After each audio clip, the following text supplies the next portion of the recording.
ഈ ജാഥയ്ക്ക് UDF-ന്റെ സംസ്ഥാന സമിതി നൽകിയിട്ടുള്ള നാമകരണം ഒരു പുതിയ യുഗപ്പിറവിക്ക് വേണ്ടിയിട്ടുള്ള ഐതിഹാസികമായ യാത്രയ്ക്കാണ്.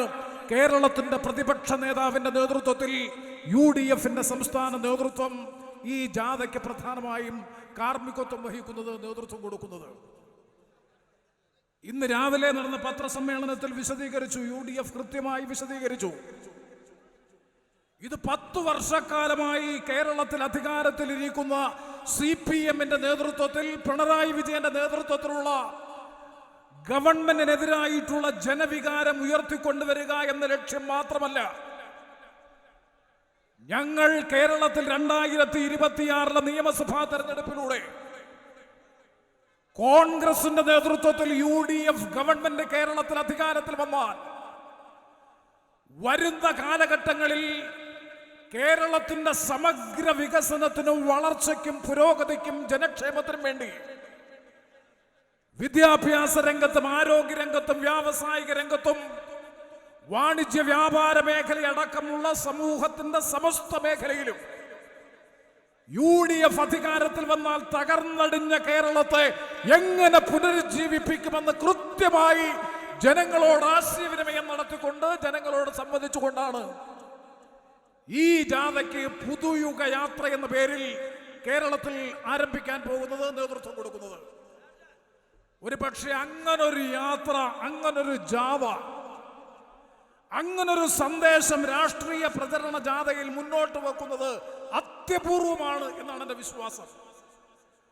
അതിൽ ഓരോ മേഖലയെ സംബന്ധിച്ചും ഞാൻ വിശദമായി നിരവധി സംസ്ഥാന നേതാക്കൾ, ഒരുപാട് ദേശീയ നേതാക്കൾ അടക്കം പങ്കെടുക്കുന്ന ഈ വേദിയിൽ വിസ്തരിച്ച് വിശദമായി പറയാൻ ആഗ്രഹിക്കുന്നില്ല.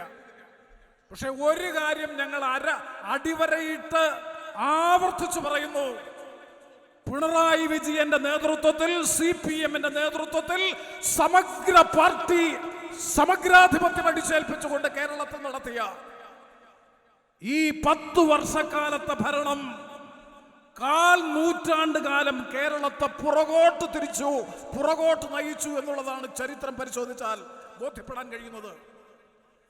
രാഷ്ട്രീയ ഭേദമന്യേ, മുന്നണി ഭേദമന്യേ കേരളത്തിനപ്പുറത്തുള്ള ഇതര സംസ്ഥാനങ്ങളിൽ നടക്കുന്ന ചടുലമായ വികസന പ്രവർത്തനങ്ങൾ, ജനക്ഷേമ പ്രവർത്തനങ്ങൾ ഈ കേരളത്തിന്റെ വികസനവും ക്ഷേമവും വളർച്ചയുമായി താരതമ്യം ചെയ്യുമ്പോൾ അത് കൃത്യമായി ജനങ്ങൾക്ക് ബോധ്യപ്പെടും.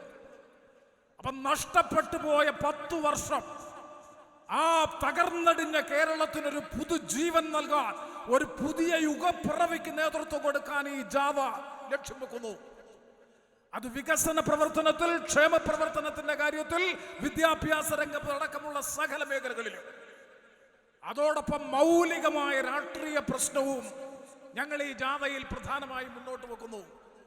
ആ രാഷ്ട്രീയ പ്രശ്നം നിങ്ങൾക്കെല്ലാവർക്കും അറിയാം. 2024 ലോക്സഭാ തെരഞ്ഞെടുപ്പിൽ നേരത്തെ സഖാവ് CP ജോൺ ഇവിടെ സംസാരിച്ചപ്പോ സൂചിപ്പിച്ചതുപോലെ 20 സീറ്റിൽ 18 സീറ്റും ഐക്യ ജനാധിപത്യ മുന്നണിയുടെ പ്രതിനിധികൾ ജയിച്ചു ഉജ്ജ്വലമായ മുന്നേറ്റം UDF 18ാം ലോക്സഭാ തെരഞ്ഞെടുപ്പിൽ നടത്തിയതിനു ശേഷം കേരളത്തിൽ ഒരു പുതിയ രാഷ്ട്രീയ പരിപ്രേക്ഷ്യം പരിശോധിക്കാൻ, പരീക്ഷിക്കാൻ CPM തയ്യാറായി.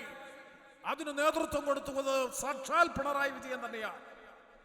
എന്താണ് രാഷ്ട്രീയ പരിപ്രേക്ഷ്യം എന്ന് ചോദിച്ചാൽ, ഭൂരിപക്ഷ വർഗീയതയെ പ്രീണിപ്പിച്ച് ന്യൂനപക്ഷ വിരുദ്ധ രാഷ്ട്രീയത്തെ പ്രോത്സാഹിപ്പിച്ച് ഭൂരിപക്ഷ വർഗീയതയുടെ പിൻബലത്തോടുകൂടി 3ാം പിണറായി വിജയൻ ഗവൺമെന്റ് അധികാരത്തിൽ വരാൻ വേണ്ടിയിട്ടുള്ള ബോധപൂർവമായ പരീക്ഷണത്തിന് ഇപ്പോഴും നേതൃത്വം കൊടുത്തുകൊണ്ടിരിക്കുന്നു. അവരുടെ പ്രതികരണങ്ങൾ പരിശോധിച്ചാൽ മനസ്സിലാക്കാൻ കഴിയും.